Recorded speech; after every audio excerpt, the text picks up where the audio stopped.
펩은 진짜 이상해. 챔스 토너먼트만 가면 원정 가면 완전히 그냥 수비할 때는 맨시티가 또 내려앉네요. 두 줄이잖아. 네, 두 줄로 쫙 내려앉아 다 있어요. 내려왔죠, 다. 0대5로 가져가겠다 이 얘기인데 지금. 내가 원정에서 약하니까 그냥 뭐 앉으면 된다. 와! 빠졌다. 와! 있나요? 오. 이거 만약에 맨시티가 이렇게 해서 한 골 넣었으면 펩은 전반 대성공이거든요. 야, 코르투아가 진짜 예상 잘했다. 자, 순간적으로 한번 만들어봤어요. KDB가 왼쪽 하프 스페이스 공략. 움직임 좋다. 여기 페를랑 맨디. 크로스가 최근에 와! 자, 비니시우스! 야! 또 하필 비니시우스. 와. 뭐야? 라포르트는 누우면 불안해요. 안 된다. 와, 라포르트 뭐야? 누가 들어가야 돼, 그러면? 페르난지뉴 들어가야지. 와! 이거 먹혔으면 레알 진짜 골 때리는 거였는데. 와, 이게 누구한테 걸렸냐? 마지막 카스미르한테 걸린 것 같은데요.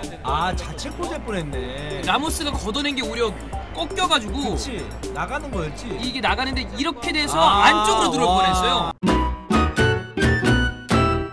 네, UEFA 챔피언스리그 16강 레알 마드리드 대 맨체스터 시티 전반전이 끝났습니다. 물론 뭐 전술적으로 들여다보면은 45분 내내 집중할 수밖에 없는 내용들도 분명히 있었겠지만 뭔가 치고받는 경기 내용을 기대했던 축구팬이라면 새벽 5시에 이 경기를 보기에는 다소 지루할 수도 있었던 그렇죠. 그런 내용들이 좀 대부분이었습니다. 새벽 5시에 경기를 보는 경우에는 정말 축구 마니아가 아니라면 치고받는 경기에 항상. 네네. 그리고 레알 마드리드와 맨체스터 시티를 생각을 한 많은 분들이 그런 경기 양상을, 왜냐면 또 펩도 펩이고 근데 그게 아니라 펩의 어떤 선택이 지단도 당황시킨 것 같고요. 레알 마드리드 선수들도 좀 당황한 것 같고 팬들도 많이 당황했고. 그러니까 맨시티뿐만 아니라 펩이 저도 뭐 다 모든 경기를 챙겨볼 수는 없잖아요. 네. 바르셀로나 그리고 바이에른 뮌헨 그다음에 맨시티 이런 세 팀을 지도하면서 보여줬던 경기 중에 가장 수비적인 전술을 들고 나오지 않았나. 저도 이 정도로 4-4-2로 내려앉은 펩의 경기가 있었나 하면 잘 기억이 안 나요. 진짜로 수비할 때 모습을 보면 AT 마드리드 두 줄 수비와 똑같았습니다. 네. 자, 시트상으로는 4-3-3으로 나왔습니다만 실제 경기에서는 케빈 데브라이너 그리고 베르나르도 실바가 투톱이었었고요. 가브리엘 제수스를 왼쪽에 두고 오른쪽에 마레즈를 넓게 펼쳐놓고 로드리와 균도안이 두 명의 중원을 구성을 하는 4-4-2 형태. 거기에 공격을 할 때만 마레즈가 좀 좁히고 가브리엘 제수스가 그 대각선으로 좀 침투하는 스타일의 공격을 보여주는, 그러니까 4-4-2였습니다. 근데 그 와중에 펩 감독 입장에서는 아쉬운 게 오히려 득점에 가까운 장면은 레알보다 맨시티가 있었습니다. 슈팅도 숫자가 꽤 있었고 공격을 하는 데 있어서 약간 좀 3분의 2 지점에서 이 데브라이너가 볼을 받아주고 제수스가 침투하거나 또는 데브라이너가 뭐 공격을 하거나 이런 장면에서 꽤 좋은 장면들이 있었거든요. 네. 그러니까 결국 수비는 하고 있지만 그리고 측면에 볼 돌렸을 때 박스 안쪽에 공격수가 없었지만 개인적인 어떤 역량을 통해서 득점을 노리는 그런 장면들이 한 2번 정도는 있었어요. 맞아요. 네. 맨체스터 시티 얘기가 지금 나왔으니까 여기 얘기를 먼저 다 하자면 일단 라포르트가 부상으로 빠진 거는 또 아쉬움이고요. 네, 최악이죠. 제수스를 아게로를 내려놓고 쓴 이유는 오늘 경기에서 이런 전술을 위해서 수비적으로 많이 압박을 해줄 수 있고 그다음에 순간적으로 침투에 들어가는 거 이런 것 때문에 왜 썼는지는 알겠다. 그다음에 굳이 한 명을 좀 더 하자면 만약에 어제 우리가 바이언전에서 봤던 엄청나게 인상적이었던 알폰소 데이비스 같은 왼쪽 풀백이 있었다. 맨디 대신에. 그럼 맨시티가 골을 넣었을 수도 있습니다. 전반전에 뭐 레알 마드리드는 뭐 그냥 저냥 했었고 맨시티 입장에서 좀 아쉬운 거는 좀 맨디였죠. 네. 물론 중원 지역에서의 패스가 좋지 않았기 때문에 본인도 볼을 받지 못하는 그런 장면도 있었지만 전체적으로 봤을 때 맨디의 패스나 트래핑이 레알 마드리드에게 기회를 주는 그런 장면들이 좀 있었어요. 네. 그러니까 레알 마드리드 맨디와 벤자민 맨디, 맨시티의 맨디는 확연 차이가 났다. 페를랑이 훨씬 낫다. 네. 자, 레알 마드리드 쪽을 보자면 우리가 알고 있는 4-3-3 토니 크루스는 이제 부상 예방 차원에서 서브로 내려가 있고 카세미로, 모드리치, 발베르데, 그다음에 비니시우스, 벤제마, 이스코 이렇게 나왔는데요. 벤제마는 최근에 몇 경기에서는 지금 골 결정력이 많이 떨어져 있고 자신감이 떨어져 있는 상태. 이스코가 2선 전체를 커버하면서 좀 프리롤, 그리고 비니시우스가 왼쪽에 치우쳐 있는데 레알 마드리드의 공격이 날카롭지 못했습니다. 그것은 우리가 방금 얘기한 것처럼 결과적으로 전반전만 봤을 때는 패배 선택이 그러니까 이거를 그러니까 승점이 아니구나. 이거를 무승부로 최소 무승부다. 무승부면 만족이다. 안 지고 간다. 안 지고 간다라는 컨셉을 들고 나왔다면 전반전은 대성공이었죠. 패배 성공이에요. 만약에 골까지 들어갔으면 이거는 대박 내는 거였어요. 그렇죠. 그러니까 물론 이제 뭐 벤제마의 헤딩과 비니시우스의 찬스가 있었지만 결국 중요한 건 중원 지역에서 모드리치, 카세미루, 발베르데 정말 최상의 컨디션을 보여주고 있는 이 세 명이 중원에서 과연 뭐를 했느냐. 공격적인 어떤 찬스를 만들어냈느냐. 그걸 하지 못했습니다. 균도건과 로드리 이 두 주수에 막혀서 그러면서 측면으로 좀 볼을 돌리면서 맨디의 크로스로서 찬스를 얻어냈는데 결과적으로 중원 지역에서는 지단도 답답했을 거다. 자, 답답했을 거예요. 네. 이렇게 되면 레알 마드리드 입장에서 맨시티가 전술을 바꾸지 않는다는 전제 아래 지단은 결국에 수를 바꿀 때는 보통 사이드를 파는 전술을 쓰거든요. 토니 크로스의 상태가 어떤지 모르겠지만 토니 크로스의 좀 정교한 빌드업 이후에 바스케스를 측면에 집어넣고 이스코를 뺀다거나 그래서 그냥 주구장창 크로스를 올리는 형태의 공격을 지단이 쓸 수도 있을 것이다. 근데 이게 참 재밌는 게 와 맨시티 펩 뭐 쫄보 또 이상한 수비 전술 들고 나왔네 라고 말할 수 있겠지만 어느 순간부터는 약간 맨시티의 수비 라인을 균열시키려고 뭐 바란도 올라오고 라모스도 과감하게 공격 가담을 했었는데 한 번 제수스에게 돌파당하고 스루패스 쫙 당하니까 어쨌든 맨시티도 공격적인 퀄리티는 있는 선수예요. 개개인적으로 선수의 퀄리티. 그러니까 못 올라오게 부담스러워. 굉장히 부담스러워. 그러면서 그 맨시티의 라인이 약간 올라왔어요. 약간 이거지. 막 하다가 이 예를 들어서 권투 이게 하다가 가드만 올리고 있어. 야 왜 안 뚫리지? 하는데 이 어떻게 이렇게 주먹을 휙대.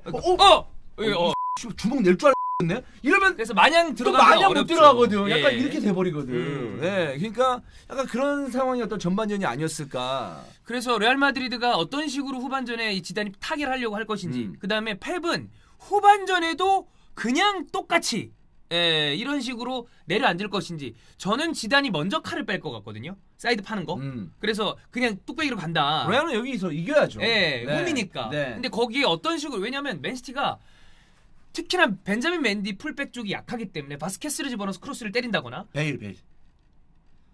이런 경기에서 베일.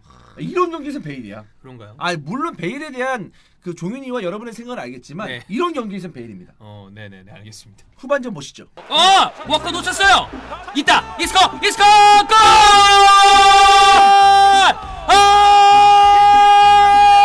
그 실수 때문에 이게 미스에서 나왔네. 야, 이런 경기를 실수하면 그 오타멘디의 패스부터 시작된 그 이 어설픈 수비. 오타멘디 패스를 슈팅을 하냐 이 바로 앞에 있는데 바로 앞에 있는 로드리한테 슈팅을 베일이야. 그렇게 반갑습니까? 반갑네요. 야 이 베일, 야 이 골프 계속 쳐라. 내가 10년 동안 돈 열심히 벌어가지고 여기 회원권하는 살 테니까 한번 넘어와서 같이 치자. 와, 진짜 여기 베일 있는데 인정 안 하고 포그바라도 가면 레알 진짜 한 미니멈 바로 사겠다. 진짜 2개 바로 사죠. 있다. 됐어. 야, 이거 맨시티가 좋아요. 이런 맨시티가 좋아. 그렇지. 와, 원정 1대1이면 개꿀이야. 야, 근데 이거 아니야. 손 대면은 손 대서 이게 지금 라모스가 이렇게 좀 자빠지는 느낌이 있는데. 근데 VR 안 하나 보다. 그냥 넘어갔나 보네. 진짜 베일은 빨리 넣었어야지. 근데 비니시우스 나가고 왼쪽 죽었다. 왼쪽이 죽었어. 베일 돌파를 잘하고 있었거든. 그러니까. 마무리를 못 만들어서 그렇지. 다이브. PK야? 다이브 아니야? 그러니까 스털링은 근데 VR 봐봐야 돼요. 스털링은 제가 상습범이라. PK야. 저거를 태클을 저딴 식으로. 와! 2대1을 만드는 맨시티가. 맨시티 대성공이에요. 야, 이 펩이 그 쫄보 그러다가 결국에는 이거는 베일 때문에 그래요. 베일 때문은 아니고. 공격 찬스, 명백한 공격 찬스, 명백한 득점 기회. 와, 이거는 너무 커요. 다음 경기 못 나와. 이거는 카드가 나올 수 있는 장면이에요. 이렇게 되면은 펩의 전술 완전. 이거는 성공이에요. 이거는 펩이 이러면 일단 후반전 리드하기 전에 이거 빨리 이거 텐션 올려서 갑니다. 텐션 올려서 가야 돼.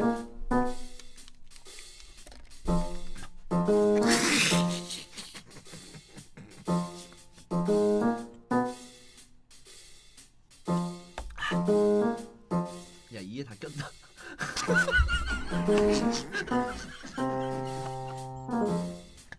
네, 텐션을 올렸어요. 자, 얘기 한번 나눠보죠. 일단 결과는 전혀 예상할 수 없는 결과 나왔습니다. 네. 2대1로 네. 맨체스터 시티가 귀중한 원정승. 네네. 결과적으로 봤을 때 물론 중간에 이 여러 가지 상황 때문에 전술이 좀 바뀌긴 했습니다만 결과로 생각했을 때 패배 성공이다.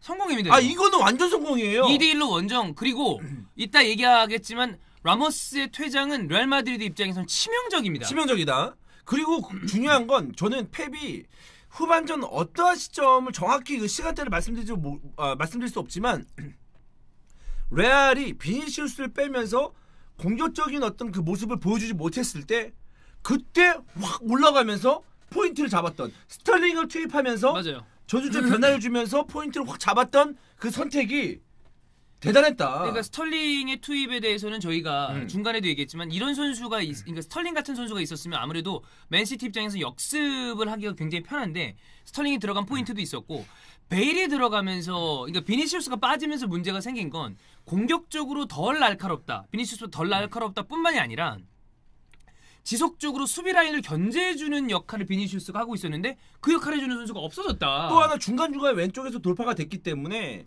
맨시티도 굉장히 부담을 느꼈단 말이에요. 근데 비니시우스가 빠진 거, 또 베일 들어와서 아무것도 못하고 저도 베일의 투입을 바랬긴 했지만 이런 식으로 베일이 보여주면 저도 어쩔 수가 없어요. 손절할 수밖에 없어요. 저도. 여기 손절하나요? 네? 손절각 잡나요?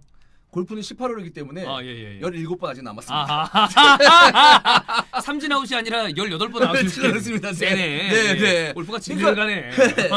비니시우스가 빠지니까 전혀 공격의 활력이 돌지 않았다. 그리고 전체적으로 전반전에도 그렇고 레알 마드리드의 어떤 그 중원이 힘을 못 쓰고 있는 데다가 비니시우스처럼 이제 앞쪽에서 뭔가를 해줄 수 있는 선수까지 없으니까 결국엔 나중에는 레알 마드리드 중원이 텅 비어있는 상태였습니다. 그렇죠. 그래서 맨체스터 시티가 먼저 선실점을 했잖아요. 그거는 그러니까 지금 결과적으로는 처음에 경기의 양상이 이렇게 바뀐 게 맨시티 수비 실책부터 나왔어요. 맞아요. 그러면서 실점하고 난 다음부터 경기 양상이 바뀌기 시작을 했는데 맨시티 입장에서는 어쩔 수 없이 약간씩 올라가야 되는 상황이 됐고 맨시티가 올라오니까 레알 마드리드는 그러면 우리가 잘하는 거 내려앉아있다 역습을 때리자라고 생각을 했던 것 같은데 그 이후의 상황들이 오히려 레알 마드리드를 어렵게 했다. 그러면 두 개의 실점 장면을 체크를 해봐야 되는데 먼저 실점을 했던 가브리엘 제수의 헤더 장면 그 장면은 반칙의 어떤 가능성이 사실 있는 장면입니다. 있는 장면이에요. 그러니까 사실 박스 안쪽에서 손을 요렇게만 대도 파울로 불 수 있어요. 그러니까 라모스가 떨어지는 장면을 보면 붕 떴다가 밀려서 앞으로 이렇게 꼬꾸라지는 게 아니라 이렇게 넘어져요. 그러니까 약간 중심을 잃은 거예요. 그게 중요한 거야. 네. 근데 그게 왜 중요하냐면 중심을 잃었다기보다 볼이 넘어오니까 일단 라모스가 제대로 헤딩을 할 수 없는 상황이었어요. 그렇죠. 근데 거기에 제수스가 손을 대거든요. 근데 됐을 때 이렇게 된다고 해서 파울을 분다는 건 아니고 이렇게 됐을 때 이 수비수가 영향이 있다고 판단을 하면 심판 입장에서는 저게 세게 밀었는지 약하게 밀었는지 모른단 말이야. 그렇죠. 그래서 손을 댔다가 재수없게 파울로 걸리는 경우가 있어요. 그러니까 이거는 뭐 오심이다 이런 문제는 아니지만 반칙으로 볼 가능성이 있었던 장면이다. 근데 제가 아까 그 느린 장면 볼 때마다 계속 봤어요. 이걸 왜 파울로 안 했을까? 주심의 입장에서. 근데 밀었어요. 밀면 라모스의 행동이 어떻게 돼야 되냐면 약간 이 정도야. 이게 볼이 이렇게 넘어오는 거야. 넘어왔을 때 약 요 정도.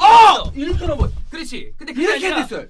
이렇게 됐단 말이야. 그래. 약간 이렇게 해서 밀려서 넘어. 그래서 파울이 되지 않을까라는 생각도 있었는데. 근데 VR로 그러니까 밀었을 때 앞으로 꼬꾸라지고 뒤로 했기 때문에 VR로 봤을 때는 제수스가 손댄 건 맞지만 이게 제수스가 헤딩하는 데 있어, 그러니까 라모스가 수비하는 데 있어서 큰 방해를 주지 않았다고 생각을 한 것 같아요. 네. 그래서 그거는 아무 문제가 없이 넘어갔고 그 이후의 장면에서 이제 레알 마드리드가 좀 당황하기 시작을 했죠. 당황한 다음에 카세미로가 이번 시즌 저희가 영상에도 말씀을 드렸지만 전 세계 최고의 수비형 미드필더라는 그 칭송을 받고 최고의 활약을 하고 있었는데 백패스가 어설프게 들어가면서 그거를 제수가 치고 끊어 들어갔고 라모스가 손을 썼어요. 그 상황에서 라모스는 사실 손을 그러니까 막을 수밖에 없었다. 그러니까 이 퇴장을 당하게 됐고 그 프리킥은 이제 뭐 날려 먹었습니다만 그래서 저희가 중간에 얘기한 게 과연 라모스가 퇴장을 받지 않고 실점을 물론 제수가 꼭 넣으리란 법은 없습니다만 넣었다고 가정하고 가정을 했을 때 너무 좋은 찬스였으니까 1대3이라고 보는 게 맞느냐 아니면 그냥 이렇게 한 골 안 먹히고 라모스가 퇴장당해 놨느냐라고 한다면 형은 후자죠. 후자가 낫다. 네. 왜냐하면 라모스가 못 나온다고 해서 그 팀이 계속 무조건 짓는 건 아니잖아요. 레알이. 그렇기 때문에 왜 3대1로 지면 원정 가서 3골 넣어야 돼요. 그거 진짜 2골하고 3골 차이는 많이 다르죠. 많이 다릅니다. 많이 다르죠. 그렇기 때문에 2대1이면은 2대0으로 이기면 되는 거 아니에요? 그렇죠. 아니. 맞죠? 2대0으로 이기면 되죠. 예. 네, 그러면은 되는 그리고 거니까. 2대1 되면 연장 가니까. 그거는 그렇게 어려워 보이진 않아. 네. 그래서 라모스의 퇴장은 레알로서는 굉장히 아쉽겠지만 결과적으로 만약에 레알이 8강에 올라간다면 라모스의 퇴장이 옳은 선택이었다라고 될 수도 있는 부분이라 저는 어쨌든 뭐니 해도 이거는 패배 선택이 전반전부터 후반전까지 딱딱 맞아떨어져가는 그런 모습이었고 저는 희한하게 레알이 오늘 벤제마 보이지도 않았잖아요. 벤제마가 최근에 안 좋아요. 그런데 한 대여섯 경기가 계속 안 좋아요. 희한하게 레알이 공격을 못하네. 공격이 너무 무뎠고 전반에도 슈팅 개수는 맨시티가 많았어요. 공격도 무디고 중원도 별로였어. 우리가 아까 전반 리뷰 때 말했잖아요. 더 위협적인 장면은 맨시티가 있었다 그 와중에. 그러니까 내려앉아 있었던 맨시티의 공격이 더 인상 깊었다는 건 레알 마드리드의 공격이 너무 좀 안 풀렸다는 거죠. 그래서 후반 60분에 이스코가 골 넣었을 때 이거는 이제 레알이 잡아갈 수 있겠구나라고 생각했는데 바로 맨시티가 골 넣고 PK까지 얻어내면서 그렇죠. 2대1 만들었다. 그 제수의 헤딩 장면에서도 케빈 데브로이가 2명 3명을 달고 가다가 꺾은 다음에 접고 크로스 올리는 거 이런 거 보면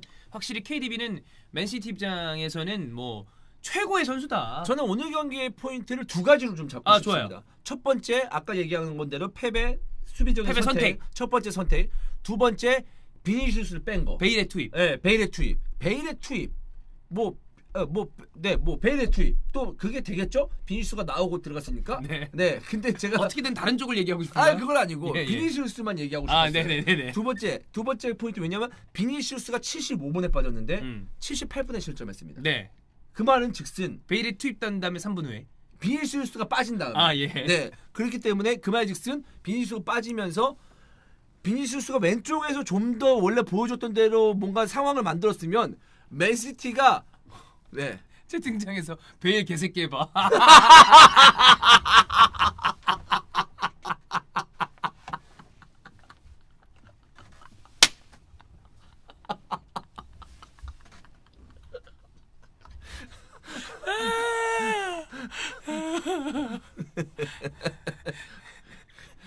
그래서 비니시우스가 간간히 보여줘도 그런 돌파를 왼쪽에서 했다면 맨시티의 공격을 저지할 수 있는 거니까. 그렇지. 당연스럽게. 당연히. 네, 저는 그게 좀 포인트라고 봐요. 교체대에서 들어간 선수가 이쪽은 베일이었는데 아무 영향을 못 끼쳤고 저쪽은 스털링이었는데 PK를 만들었다. 이거는 그렇지. 교체 카드의 극명한 차이죠. 왜냐하면 73분에 스털링 투입, 그다음에 75분에 비니시우스 아웃. 이렇게 됐거든요. 네. 근데 그 상황에서 그렇지. 그 이후부터 이제 80분 때까지 상황이 만들어진 거예요. 네. 그러니까 이거는 저는 챔스 보면서 지단의 선택이 거의 다 맞아떨어지는 장면들 많이 봤었는데 그러면서 우승 3번을 한 거니까. 근데 오늘 같은 어떤 선택은 안 풀렸어요. 안 오늘. 풀렸어요. 야 이렇게 되면 지난 셀타비고전, 레반테전, 오늘 경기까지 레알 마드리드 공식전 3경기째 무승입니다. 그렇습니다. 네, 굉장히 답답한 상황입니다. 네. 근데 뭐 챔스 3연패 감독 아니겠습니까? 몰라요. 그리고 펩 이번 경기 정말 또 여상한 전술, 그동안 안 했던 전술을 들고 나와서 불안했었는데 뭔가를 만들어냈어요. 그렇지. 하지만 챔스만 가면 쫄보되는 펩의 이미지는 다 지워진 건 아닙니다. 그렇죠. 그리고 홈이긴 합니다만. 지단 3연패의 위험은 아직까지 남아있어요. 그렇기 때문에 2차전을 봐야 2차전 됩니다. 재밌겠다. 2차전 재밌겠다. 네, 그렇습니다. 네. 그렇습니다. 여러분 여기까지 하겠습니다. 고맙습니다.